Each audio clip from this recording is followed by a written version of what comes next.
नमस्कार माझ्या शेतकरी मित्रांनो, माझी शेती या यूट्यूब चॅनेलमध्ये आपले सर्वांचे पुन्हा एकदा स्वागत आहे. आज आपण बघणार आहे कांद्याचे बाजारभाव.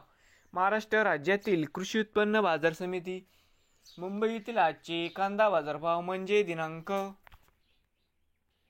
27 ऑक्टोबर 2025. सर्व शेतकऱ्यांनी हा व्हिडिओ संपूर्णपणे बघा, कुठे स्किप करता.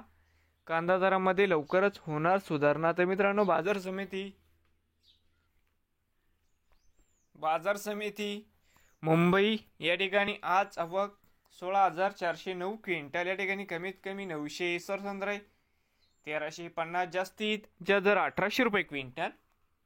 तर मित्रांनो, नवीन आले असाल तर माझी शेती या यूट्यूब चॅनेलला सबस्क्राईब करा. रोज कांद्याचे व्हिडिओ बघण्यासाठी. मुंबई येथील मित्रांनी होते आजचे कांदा बाजारभाव. नवीन आले असाल तर माझी शेती या यूट्यूब चॅनेलला सबस्क्राईब करा.